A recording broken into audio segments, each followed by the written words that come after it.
Assalamualaikum warahmatullahi wabarakatuh. Alhamdulillah wassalatu wassalamu ala Rasulillah wa ala alihi wa sahbihi wa mawala. Rabbi shrah li sadri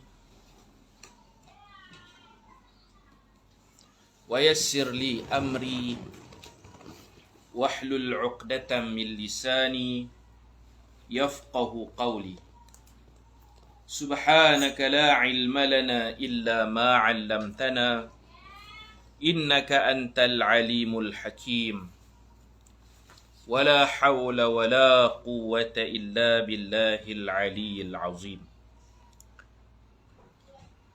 بسم الله ما شاء الله لا قوة إلا بالله ما شاء الله كل نعمة من الله ما شاء الله الخير كله بيد الله ما شاء الله لا يصرف السوء إلا الله أما بعد اللهم أنت ربي لا إله إلا أنت خلقتني وأنا عبدك وأنا على عهدك ووعدك ما استطعت أعوذ بك من شر ما صنعت أبوء لك بنعمتك علي وأبوء بذنبي فاغفر لي فإنه لا يغفر الذنوب إلا أنت.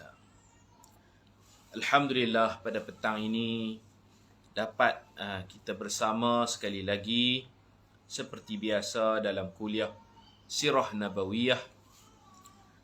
Kemarin kita baca tentang peperangan terakhir dalam sejarah hidup Rasulullah sallallahu alaihi wasallam, iaitu peperangan Tabuk, perang yang tak jadi. Itulah perang terakhir dalam hidup Rasulullah, dan surah terakhir Allah Ta'ala turunkan iaitu surah At-Taubah.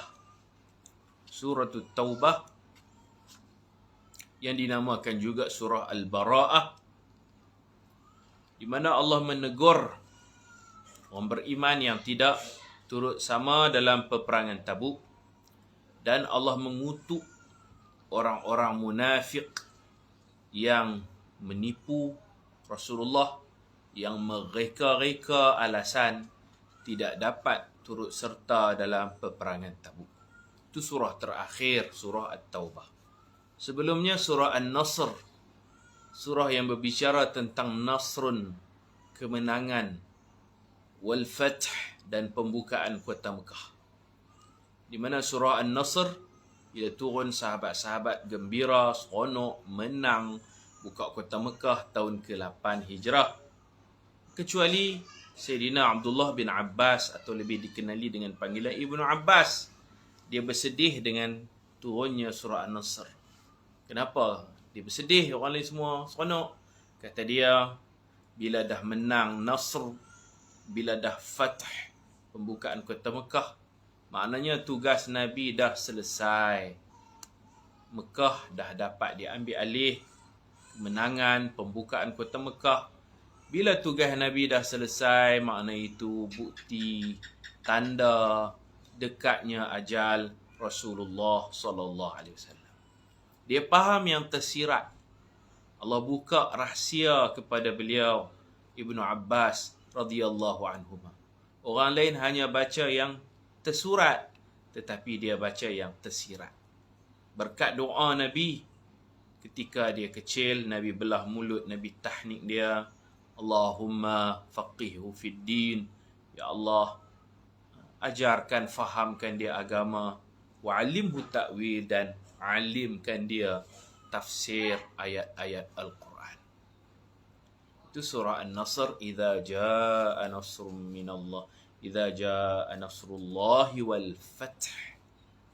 Kemudian surah Bara'ah, atau dinamakan surah At-Taubah, yang banyak menegur 3 orang sahabat yang tak pergi perang Tabuk, iaitu Hilal, Mirarah, dan Ka'ab radhiyallahu anhum, di mana Nabi pulau mereka kita dah baca dalam buku 40 kisah menarik dari Al-Quran. Dan Allah mengutuk keras terhadap orang-orang munafik yang menipu Rasulullah. Dan Allah Ta'ala persoalkan, Allah ampunkan kau wahai Muhammad, kenapa kamu beri keizinan, mudah bagi izin kepada mereka untuk tidak turut serta dalam peperangan? Saya dah hurai dah bagaimana Allah buat mukadimah dulu. Afallahu ank. Semoga mendapat kemaafan. Semoga Allah maafkan kamu. Yang kedua, bahawa Allah persoalkan. Kalau terus dipersoalkan, pecah hati Nabi. Dan kita pun kalau nak persoalkan orang, tak puas hati dekat orang. Buat mukadimah dulu, puji-puji dulu, doa-doa dulu, penghargaan, kemudian baru kita lontarkan soalan. Itu orang bijak, berakhlak dengan Al-Quran. Baik, petang ni kita sambung muka surat 117. Ini diambang hujung-hujung dah Nabi dah nak wafat.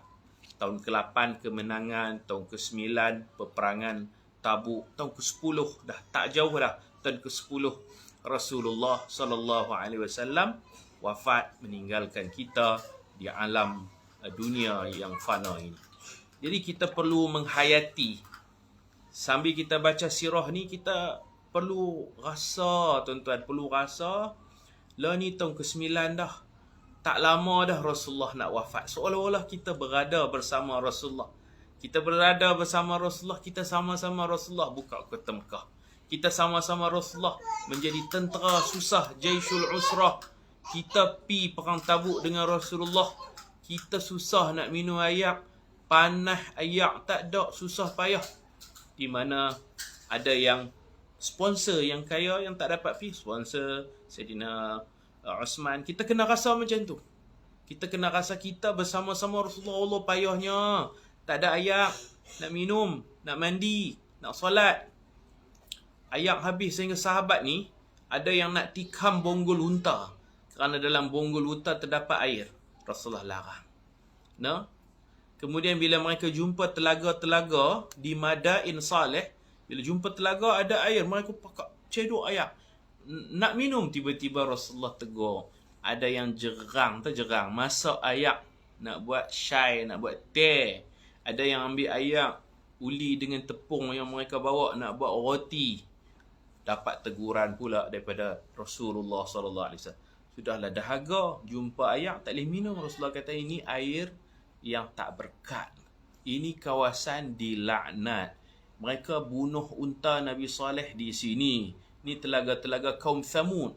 Tak boleh manfaatkan air atau apa-apa bahan bumi, kawasan yang dilaknat.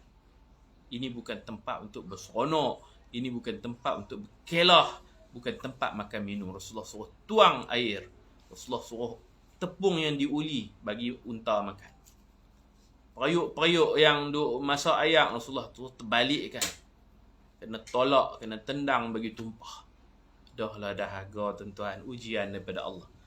Nabi kata ini kaum Thamud, ini kaum Nabi Saleh, mereka bunuh unta Nabi Saleh, ini telaga-telaga dia. Ada lagi sampai sekarang. Nak pi boleh, tapi ambil iktibar. Nabi kata jangan masuk melainkan dengan sedih. Jangan pergi melainkan menitis air mata, sedih, ambil iktibar. Kalau pi seronok-seronok, jadi tempat pelancongan, tempat perkelahan, baik tak sapi. Nabi kata cepatkan, kita nak ke Tabuk, kita singgah sat-sat bolehlah. Itu perjalanan daripada Madinah melalui Hijir, atau orang panggil Madain Saleh. Apa tu sana tu? Dekat Al-Petra itu baru sampai dekat Ula ataupun Al-Petra, dekat sempadan Jordan, barulah sampainya kawasan yang dinamakan Tabuk.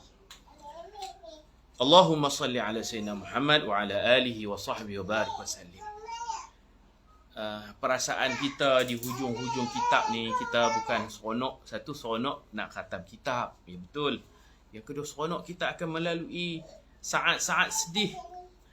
Tahun ke-10 Rasulullah sallallahu alaihi wasallam wafat. Sahabat sedih.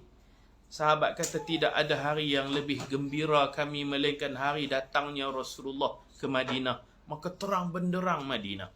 Dan tidak ada hari yang paling menyedihkan, yang tak dapat kami lupa, kata Sayyidina Bilal, kata Sayyidina Anas. Melebihi kesedihan kami, iaitu pada hari kewafatan Rasulullah sallallahu alaihi wasallam. Tahun ke-9, tahun ke-10 Rasulullah wafat. Baik, kita baca Rasulullah pulang ke Madinah. Qala al-musannif rahimahullah. Rasulullah SAW tinggal di Tabuk beberapa hari. Perang tak jadi. Dalam tempoh itu, pemimpin Ailah, nama tempat. Pemimpin Ailah, pemimpin orang-orang Kristian, orang Kristian yang bernama Yuhanna,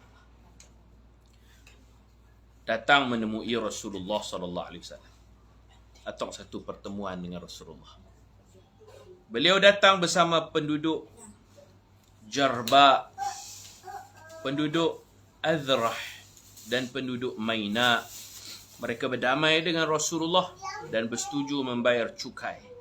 Kerana ini penduduk di bawah naungan pembelaan kerajaan Islam Madinah. Maka Rasulullah memberikan keamanan kepada mereka. Kemudian baginda berbincang, dah pipi dah ke Tabuk tu. Jadi dah sampai dah. Rasulullah meluangkan masa, yang memanfaatkan masa yang ada. Rasulullah berbincang dengan para sahabat tentang cadangannya untuk membawa tentera muslimin pergi ke tempat yang lebih jauh dari Tabuk. Mana nak masuk Jordan, nak masuk Syria macam tu. Nabi berbincang.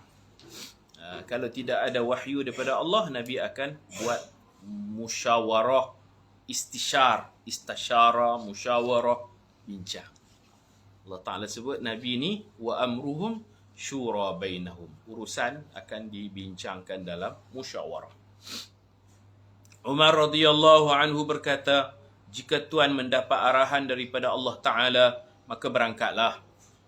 Kalau Allah suruh berangkatlah. Rasulullah SAW bersabda, jikalau aku mendapat arahan untuk berangkat ke tempat yang lebih jauh dari Tabuk, sudah tentu aku tidak akan berbincang lagi dengan kamu semua. Kalau ada arahan Allah, aku tak bincang dah. Ini pasal tak ada arahan Allah lah aku bincang. Kita nak pergi ke depan lagi ke, nak patah balik ke Madinah. Jadi bila sahabat-sahabat diam, Sayyidina Umar pun kata, kalau dapat arahan daripada Allah, kita pergilah. Maksudnya, mafhum mukhalafah dia, kalau tidak ada arahan daripada Allah, lebih baik kita berundur, pulang ke Madinah. Kemudiannya, baginda mengarahkan untuk pulang ke Madinah. Ketika hampir sampai ke Madinah, baginda didatangi oleh sekumpulan munafik. Mereka meminta Rasulullah salat di dalam masjid Dirar. Bukan Dirah, Dirar. Silap ejaan tu. Mereka meminta Rasulullah salat di dalam masjid Dirar. Masjid yang membawa mudarat dan perpecahan yang mereka dirikan. Ini pun kita dah cerita dalam buku 40 kisah menarik dari Al-Quran. Masjid Dirar ni tak jauh dengan Masjid Quba. Tujuan mereka buat Masjid Dirar, masjid munafik yang mendapat biaya dana daripada Yahudi untuk pecah belahkan umat Islam.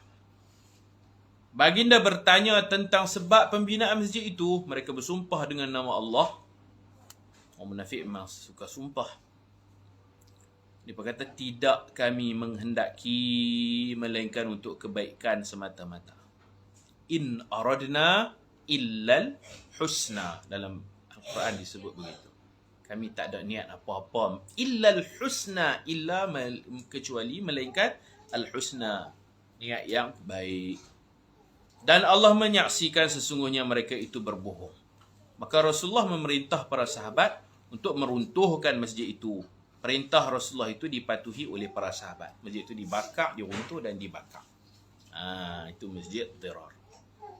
Allah berfirman dalam surah At-Taubah ayat 107 dan 108, وَالَّذِينَ اتَّخَذُوا مَسْجِدًا ضِرَارًا وَكُفْرًا وَتَفْرِيقًا بَيْنَ الْمُؤْمِنِينَ وَإِرْصَادًا لِمَنْ حَارَبَ اللَّهَ وَرَسُولَهُ مِنْ قَبْلِ وَلَيَحْلِفُنَّ إِنْ أَرَدْنَا إِلَّا الْحُسْنَى وَاللَّهُ يَشْهَدُ إِنَّهُمْ لَكَاذِبُونَ لَا تَقُمْ فِيهِ أَبَدًا لَمَسْجِدٌ أُسِّسَ عَلَى التَّقْوَى مِنْ أَوَّلِ يَوْمٍ أَحَقُّ أَنْ تَقُومَ فِيهِ رِجَالٌ يُحِبُّونَ أَنْ يَتَطَهَّرُوا وَاللَّهُ يُحِبُّ الْمُطَّهِّرِينَ. Maksudnya, dan di antara orang-orang munafik juga ialah orang-orang yang membina masjid. Bina masjid tu baik, tapi dengan niat yang tak baik, orang munafik pun bina masjid. Jadi, buat benda akhirat, kalau niat tak ikhlas, sia-sia. buat amalan dunia dengan niat yang ikhlas, dapat pahala, dapat redha Allah. Kita makan, kita minum, kita jogging, kita exercise dengan niat yang baik, bihusnin niyah, dia jadi akhirat. Buat masjid, buat madrasah dengan niat yang buruk, dia jadi dunia, dia jadi dilaknat oleh Allah Subhanahu wa taala. Jadi baiki niat kita dengan tujuan membahayakan keselamatan orang-orang Islam dan menguatkan keingkaran mereka sendiri, serta memecah belahkan perpaduan orang-orang yang beriman, dan juga untuk dijadikan tempat intipan bagi orang yang telah memerangi Allah dan Rasulnya sebelum itu. Dan apabila tujuan mereka yang buruk itu ketara, mereka akan bersumpah dengan berkata, tidaklah yang kami kehendaki dengan mendirikan masjid ini melainkan untuk kebaikan semata-mata. Padahal Allah menyaksikan bahawa sesungguhnya mereka adalah berdusta. Jangan engkau sembahyang di masjid itu selama-lamanya. Ini pun minta Nabi rasmi, nak jadi imam, Allah tak bagi. Kerana sesungguhnya masjid Quba yang engkau bina, wahai Muhammad, yang telah didirikan di atas dasar taqwa. Masjid Quba dipanggil juga Masjid At-Taqwa. Fadilatnya kalau kita ambil wuduk siap-siap di rumah, di hotel kita ambil wuduk siap-siap, kita pergi Masjid Quba, dalam perjalanan kita berzikir, hati kita bersih, niat yang suci, sampai Masjid Quba kita sembahyang 2 rakaat, kita dapat pahala seperti mengerjakan 1 kali umrah. Allahu Akbar. Masjid Quba. Orang Mekah mereka boleh tawaf sa'i. Orang Madinah, Allah Maha Pemurah, dapat pahala umrah dengan pergi menziarahi Masjid Quba. Syarat dia ambil wuduk siap-siap. Ambil wuduk siap-siap, jangan bagi batai. Sampai Masjid Quba, masuk dalam sembahyang 2 rakaat tahiyatul masjid ke, 2 rakaat hajat ke, 2 rakaat taubat ke, apa-apa sembahyang, dapat pahala macam buat umrah. Tak susah lah syarat dia. Kalau di Mekah nak dapat pahala umrah ni, kena buat umrah lah. Kena pusing, tawaf 7 kali, kena sa'i pi balik yang meletihkan, agak letih juga tu 7 kali. Ni kita pergi Masjid Quba, masuk dalam, tak payah ambil wuduk dah, kita memang dah ada wuduk, ready, siap-siap wuduk. Tu syarat dia. Sembahyang 2 rakaat dengan penuh keikhlasan, dengan penuh khusyuk, dapat pahala umrah. Jadi Masjid Quba ini dipanggil Ussisa ala Taqwa, masjid yang didirikan. Ussisa, diasaskan, ala Taqwa. Pengasasnya Rasulullah dan para sahabat. Daripada hari pertama, makna daripada mula-mula bina tu memang ikhlas, tujuan untuk ketakwaan. Dari mula wujudnya, sudah sepatutnya engkau sembahyang padanya. Nak sembahyang, jangan sembahyang Masjid Tiras, sembahyang Masjid Quba. Maka Nabi memang setiap minggu, tiap-tiap minggu Nabi akan jadualkan hidup Nabi pergi ke Quba sembahyang 2 rakaat. Khususnya hari Sabtu, hari cuti lah, hari Nabi lapang, Nabi set Sabtu ke Quba. Sabtu ke Quba mingguan. Tak mesti Sabtu. Yang penting kita ambil Nabi jadualkan. Dalam fiqh yang diambil itu ialah jadual. Sabtu ke Quba. Hari lain pun boleh pergi. Nabi tak kata apa hari Sabtu, tapi bagi Nabi jadualkan Sabtu, hari itu masuk dalam jadual Nabi ke Quba. Maka orang-orang tua-tua, ayah-ayah, tok wan kita yang jadualkan baca Yasin Khamis malam Jumaat. Khamis malam Jumaat. Itu tidak menjadi salah. Tak jadi salah. Walaupun boleh diubah jadual, tetapi jangan kita kata benda tu salah, benda tu bid'ah, yang tu penjadual. Boleh dipindah, tertakluk kepada pindaan. Kalau ada program ceramah, baca kitab, kita fleksibel boleh ubah. Kalau tak ada apa, kekal dengan jadual, Khamis malam Jumaat, baca Yasin. Daripada tak ada apa-apa pengisian, dijadualkan. Jadual itu adalah satu benda yang baik, benda yang disyariatkan. Di dalam masjid itu ada orang-orang lelaki yang suka mengambil berat, membersihkan, menyucikan dirinya. Dan Allah mengasihi orang-orang yang membersihkan diri mereka. Allah puji pemuda-pemuda Masjid Quba ni yuhibbuna an yatatahharu. Mereka suka taharah. Taharah apa yang dimaksudkan dalam ayat ini? Taharah yang dimaksudkan ialah istinja. Mereka bila buang ayat kecil, ayat besar, mereka lap dulu dengan batu, kayu, daun ataupun tisu. Pelap dulu, lepas tu mereka susuli basuh dengan air. Perbuatan mereka tu menarik perhatian, bahkan mendapat pujian daripada Allah. Daripada istinja hak paling baik yang kita mengaji, lap dulu, macam kita masuk hotel, ada tisu gulung tu, kita buang air kecil. Kita ambil tisu gulung tu, kita lap dulu kemaluan kita, lepas tu kita buka air pelan-pelan, kita basuh. Yang tu terbaik, istinja yang paling baik. Masjid Quba ini juga dipuji oleh Allah. Mereka rijalul la tulhihim tijaratun wala bai'un. Pemuda-pemuda meniaga di Masjid Quba itu tak lalai mereka. Meniaga, tijaratun, jual beli, tak lalai. An zikrillah, daripada mengingati Allah. Meniaga Allah juga, tapi ingat Allah. Jual beli, tak lupa Allah. Allah puji pemuda-pemuda yang meniaga di keliling Masjid Quba. Time semayang, pergi semayang. Bila buang air, lap dulu, baru basuh. Itu yang terbaik.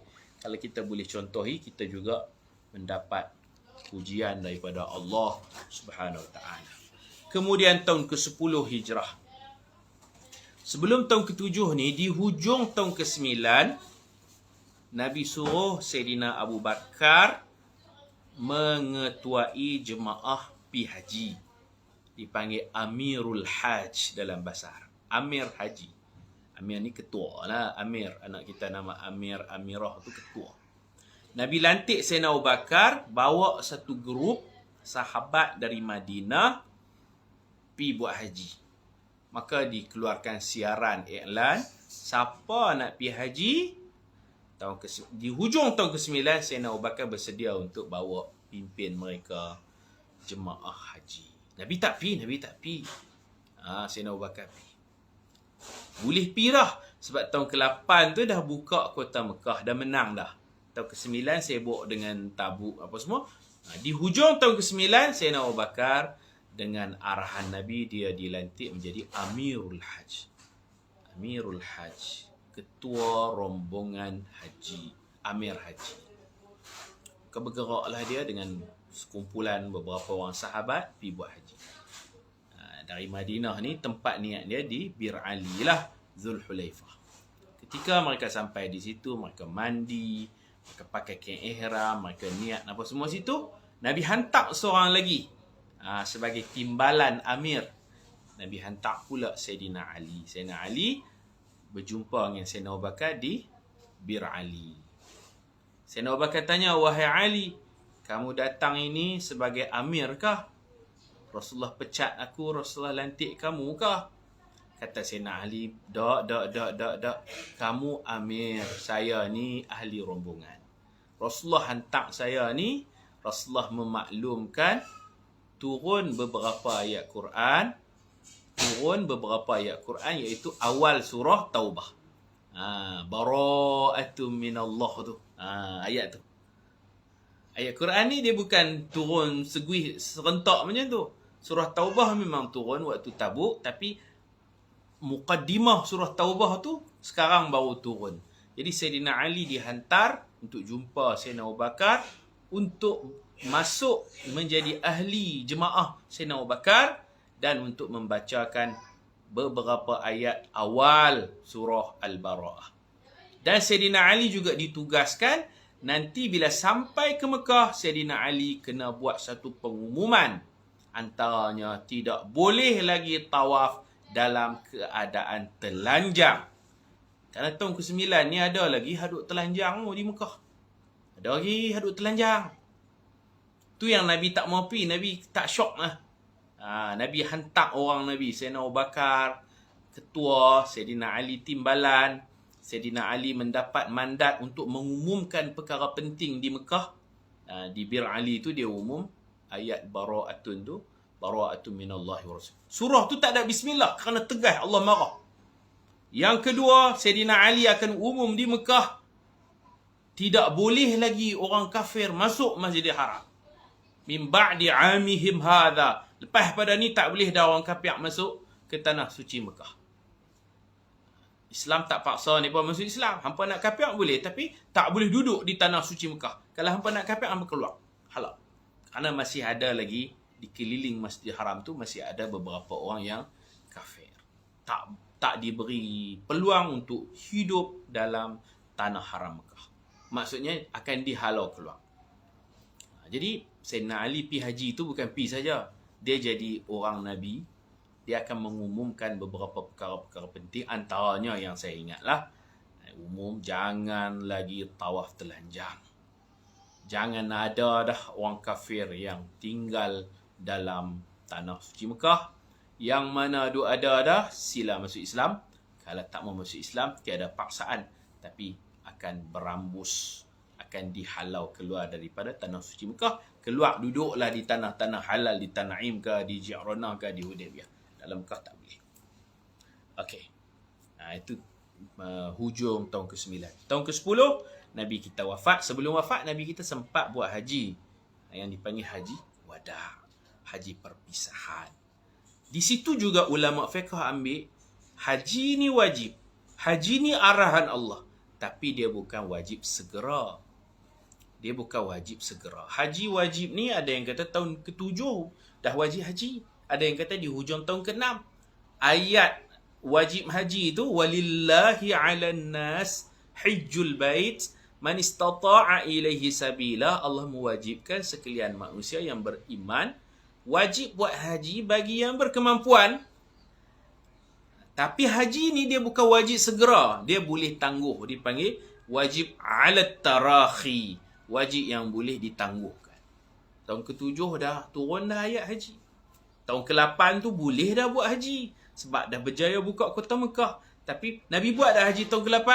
Tak. Nabi buat Fathu Mekah tu bulan Ramadan. Kalau Nabi tunggu duduk lagi, Ramadan, Syawal, Zulqa'dah, Zulhijjah boleh buat dah. Nabi balik dulu. Tahun ke-9, Nabi tak pergi haji lagi. Nabi hantar rombongan sahabat yang dipimpin oleh Sayyidina Abu Bakar. Tahun ke-10, dekat-dekat nak wafat, baru Nabi pergi haji. Maknanya haji ini boleh apa? Boleh ditangguhkan. Boleh kalau ada apa-apa urusan, ada apa-apa kepentingan, tak pi lagi pun tak apa. Tapi kalau boleh pi tu elok jangan tolak lah. Takut satgi nama kita lepas ke mana pula kan. Kalau ada alasan-alasan munasabah boleh tangguh dululah. Pi tahun depan, panjang umur pi tahun depan. Boleh tangguh. Kita takut mati lah, takut tak sempat.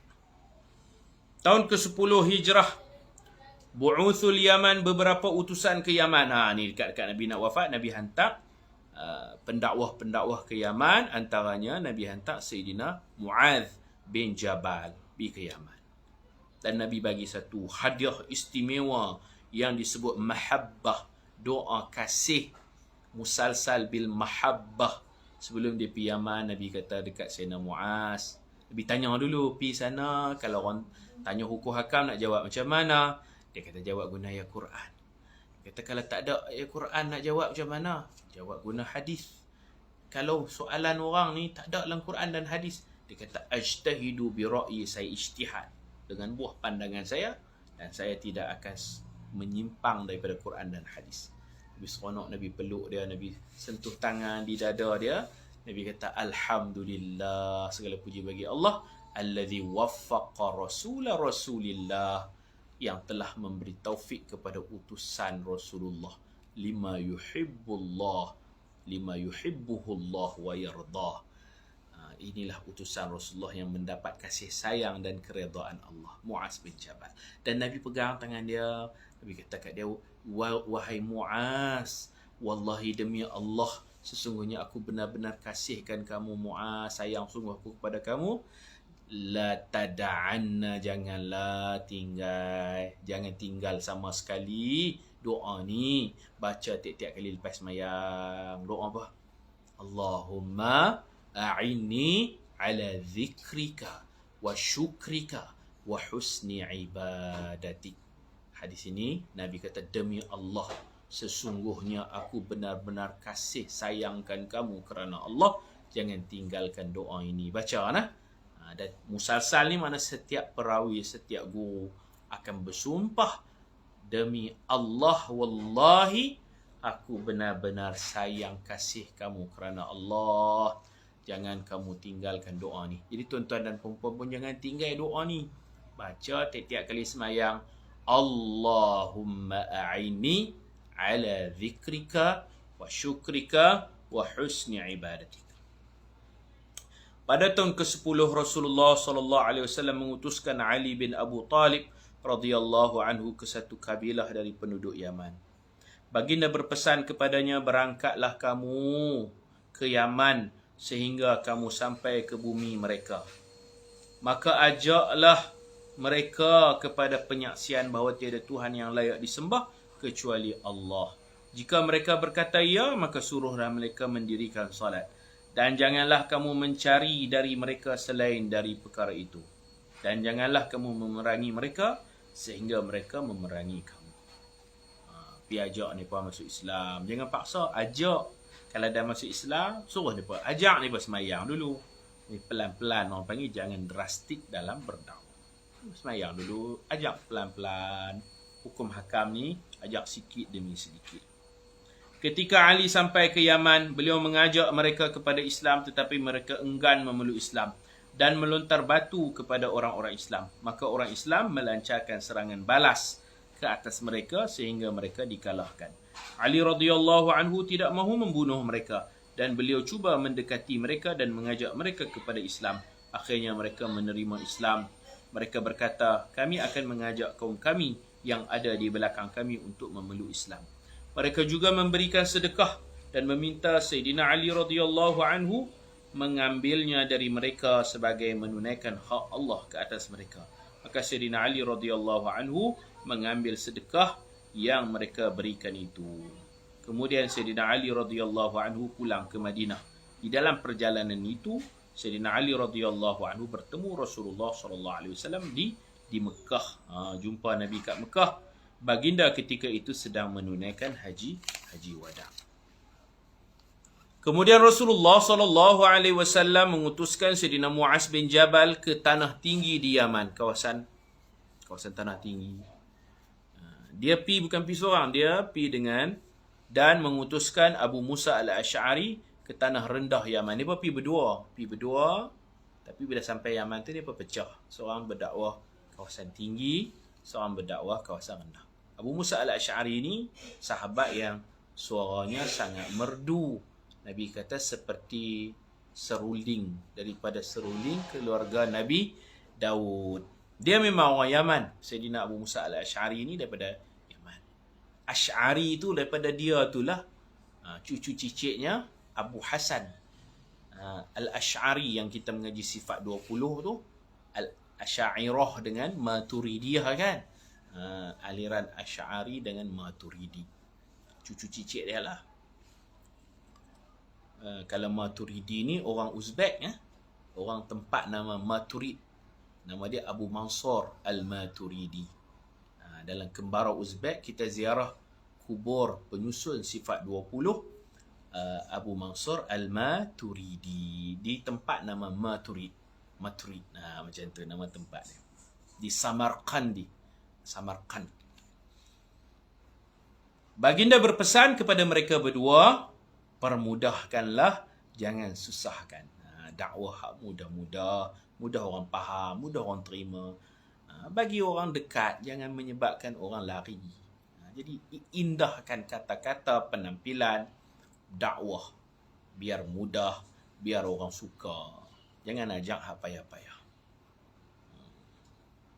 Baginda berpesan kepada Sayyidina Muaz radhiyallahu anhu. Pesanan ini ada dalam kitab 40 hadis tentang hukum fiqh. Nabi kata sesungguhnya kamu akan menemui satu kaum dari kalangan ahlul kitab.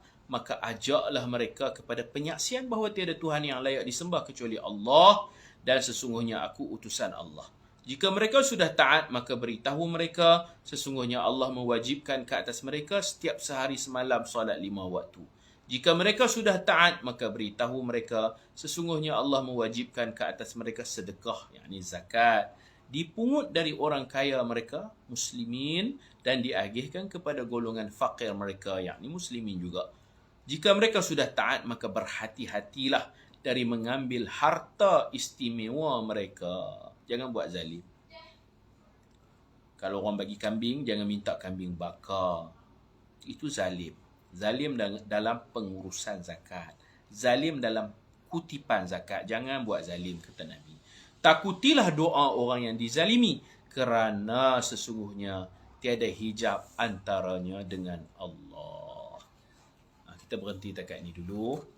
Malam ni NGO yang banyak membantu Syria, kawan-kawan saya juga yang kami belajar Syria. Jadi NGO Peduli Insan. Ada satu program malam ni pukul 9 malam. Pukul 9 malam di page FB Live Peduli Insan. Kita akan berbicara tentang tajuk sedekah ikhtiar merawat sakit dengan bersedekah. At-tadawi bis-sadaqah. Merawat sakit dengan bersedekah. InsyaAllah. Yang berkelapangan malam ni insyaAllah pukul 9 malam kita jumpa lagi di FB NGO yang bernama Peduli Insan. Insan Care. Wallahu subhanahu wa ta'ala a'lam. Lepas ni tajuk haji perpisahan. Kemudian bila balik daripada haji itu, Rasulullah makin hari makin sakit, berat.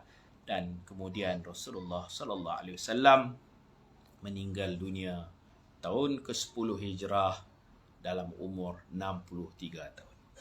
Yang duduk dalam bilik Sayyidatina Aisyah yang mulia tu semua 63. Nabi 63, Sayyidina Abu Bakar meninggal 63, Sayyidina Umar pun 63. Dan guru mulia kita Abuya Syekh Ahmad Fahmi Zamzam juga Allah Ta'ala makbulkan niatnya nak mati dengan umur Rasulullah 63 tahun. Hujrah Syarifah yang bumbung hijau itu tersimpan di dalamnya Rasulullah. Umur dunia 63 yang penuh berkat. Umur yang sangat berkat yang Nabi banyak buat sumbangan jasa untuk Islam. Sayyidina Abu Bakar 63, Sayyidina Umar pun 63. Sayyidina Ali 63 tapi tak simpan situ. Sayyidina Ali di Kufah di negara Iraq. Sayyidina Osman 80 lebih, 81 atau 82 meninggal dunia. Mudah-mudahan Allah Ta'ala beri syafaat kepada kita dengan berkat Rasulullah sallallahu alaihi wasallam. Mudahlah perjalanan barzah dan akhirat kita insya-Allah. Barakallahu fikum. Mohon maaf. Wa sallallahu ala sayyidina Muhammad wa ala alihi wa sahbihi ajma'in. Walhamdulillahi rabbil alamin. Subhanakallahumma wa bihamdika asyhadu an la ilaha illa anta astaghfiruka wa atubu ilaik. Bismillahirrahmanirrahim. Wal 'ashr innal insana lafi khusr illa alladhina amanu wa 'amilus solihat wa tawasaw bil haqq wa tawasaw bis sabr. Assalamualaikum warahmatullahi wabarakatuh. Terima kasih sama-sama.